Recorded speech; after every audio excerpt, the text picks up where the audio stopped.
नमस्कार साथियों, कुछ बात करें यूट्यूब चैनल पर एक बार फिर आपका बहुत बहुत स्वागत है। मैं हूं हीरेंद्र कुमार अग्निहोत्री।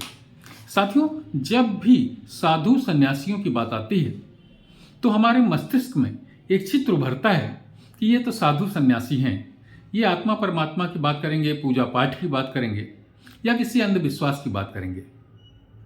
लेकिन रामकृष्ण मिशन के जो सन्यासी होते हैं साथियों, ये बहुत पढ़े लिखे और बहुत ही तथ्यात्मक चर्चा करते हैं, समसामयिक चर्चा करते हैं, सामयिक मुद्दों की चर्चा करते हैं।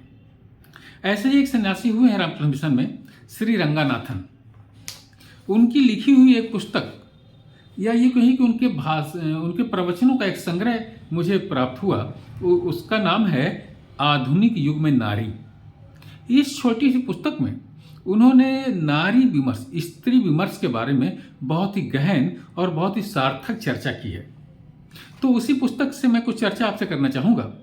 श्री रंगानाथन उसमें लिखते हैं कि आज से 20 वर्ष पहले मैं अमेरिका गया था। ये पुस्तक 2008 में प्रकाशित हुई थी साथियों। तो 20 वर्ष पहले का मतलब 1988 में वो गए होंगे। तो उसमें उन्होंने लिखा कि आज से 20 वर्ष पहले मैं अमेरिका गया था, तो वहाँ मुझे एक पुस्तक देखने को मिली। उस पुस्तक का नाम था दी फेमिनिन मिस्टीक। हिंदी में इसका अर्थ हुआ नारीवादी रहस्य। तो साथियों, इस पुस्तक में उन्होंने लिखा कि इसकी लेखिका जो हैं वो अमेरिका की एक विद्वान महिला थी। उनका नाम था बेट्टी फ्रीडन। और इस पुस्तक में उन्होंने अमेरिकन महिलाओं से अपनी व्यक्तिगत पहचान और अपनी स्वतंत्रता के लिए संघर्ष करने का आह्वान किया था। तो साथियों, 1988 में उन्होंने ये पुस्तक देखी थी अमेरिका में। इसके बाद 2008 में वो कहते हैं कि आज से 2 वर्ष पहले मैं जब पुनः अमेरिका गया तो उन्हीं लेखिका की एक दूसरी पुस्तक प्रकाशित हुई थी, यानी बेट्टी फ्रीडन की। और उस पुस्तक का नाम था द सेकेंड स्टेज, यानी कि हिंदी में उसका अर्थ हुआ द्वितीय चरण।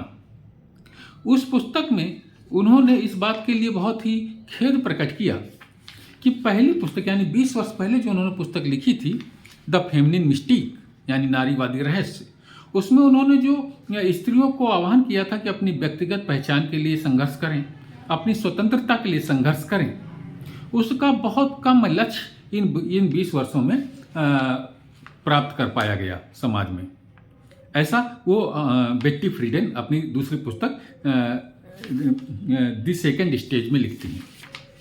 तो साथियों, लेकिन उन्होंने इस दूसरी पुस्तक में इस बात के लिए भी खेद प्रकट किया कि पहली पुस्तक में जो मैंने स्त्रियों की व्यक्तिगत पहचान और आज़ादी के लिए आह्वान किया था वो तो लक्ष्य प्राप्त हुआ ही नहीं, बल्कि कुछ नकारात्मक बातें इन 20 वर्षों में सामने आईं। वो नकारात्मक बातें ये थीं कि परिवार में विखंडन प्रारंभ हो गया, तलाक की संख्या बढ़ गई अमेरिकी समाज में, और बच्चों की अनदेखी के बहुत से मामले सामने आए, और स्त्री और पुरुषों में आपसी जो भावनात्मक लगाव होता है उसकी बहुत कमी इन 20 वर्षों में आई। श्री रंगानाथन लिखते हैं कि जो ये बेट्टी फ्रीडन की जो पुस्तक थी पहली वाली, जिसका नाम था द फेमिनिन मिस्टीक यानी कि नारीवादी रहस्य, इसका नारी स्त्री मुक्ति आंदोलन में अमेरिका में बहुत असर हुआ इस पुस्तक का। लेकिन उसके दुष्परिणाम बेट्टी फ्रीडन स्वयं अपनी दूसरी पुस्तक में लिखती हैं कि उससे परिवारों में विखंडन प्रारंभ हो गया, स्त्री पुरुषों में भावनात्मक लगाव की कमी आई, और बच्चों की देखरेख में बहुत फर्क पड़ा, और तलाक में संख्या बढ़ गई। ये नकारात्मक प्रभाव अमेरिकन समाज में आए। साथियों, अब श्री रंगानाथन ये कहते हैं कि भारतीय समाज से अगर अमेरिकन समाज की यानी पश्चिमी देशों की तुलना करें तो भारतीय जो साहित्य रहा है, प्राचीन साहित्य, उसमें स्त्रियों की मुक्ति के लिए, स्त्रियों की आज़ादी के लिए हमेशा से हमारे प्राचीन ग्रंथों में लिखा जाता रहा है। लेकिन उसमें ये बात और भी हमारे प्राचीन ग्रंथों में, जो संस्कृत के ग्रंथ हैं जिन्हें हम धार्मिक ग्रंथ कहते हैं, वस्तुतः ये धार्मिक कम और सामाजिक ग्रंथ ज़्यादा हैं। उसमें स्त्री और पुरुषों को के बारे में कहा गया है कि स्त्री की मुक्ति कुछ अलग नहीं है और पुरुष की मुक्ति कुछ अलग नहीं है। अगर दोनों साथ रहेंगे तो दोनों की मुक्ति एक साथ है। स्त्री पुरुष के बिना अधूरी है और पुरुष स्त्री के बिना अधूरा है।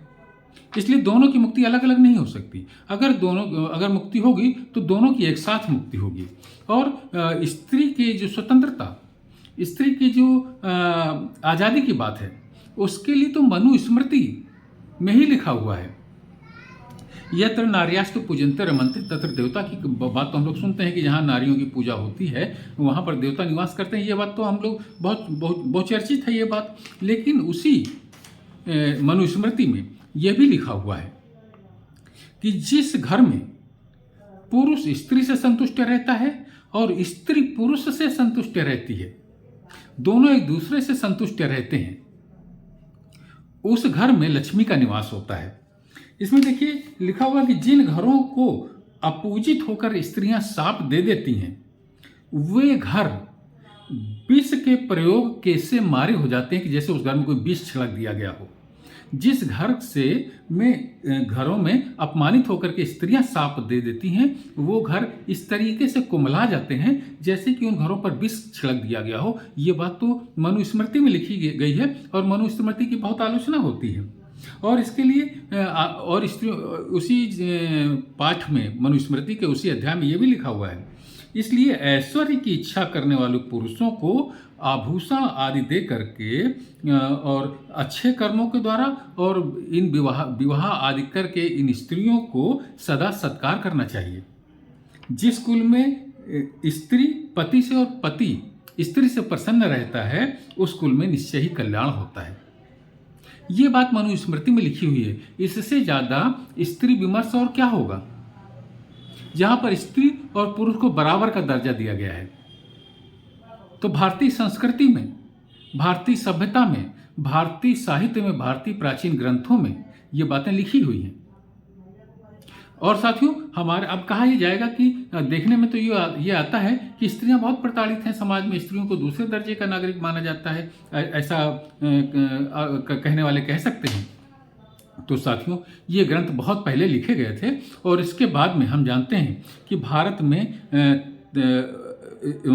मुस्लिम तमाम शासक आए, उन्होंने राज्य किया, तमाम तरीके के अत्याचार यहाँ पर स्त्रियों के ऊपर होते रहे, पुरुषों के ऊपर भी होते रहे। इसलिए सामाजिक जो ताना बाना था वो बहुत बुरी तरीके से बिगड़ गया और इस बीच में स्त्रियों के पर पाबंदियां ज़्यादा लगाई गई। और लेकिन जो हमारे सनातन धर्म में के जो सामाजिक ग्रंथ हैं, जिन्हें हम धार्मिक ग्रंथ कहते हैं, उनके जो मूल उनमें सिद्धांत हैं स्त्रियों को लेकर के, वे पश्चिमी देशों से बहुत ज़्यादा उन्नत हैं। यानी कि यहाँ पर स्त्रियों को कभी दूसरे दर्जे का नागरिक नहीं समझा गया, स्त्री और पुरुषों को हमेशा बराबरी का दर्जा समझा गया। स्त्री मुक्ति के लिए जो आंदोलन पश्चिमी देशों में, अमेरिकन देशों में अब प्रारंभ हो रहे हैं, उनकी आवश्यकता ही हमारे देश में नहीं पड़ी।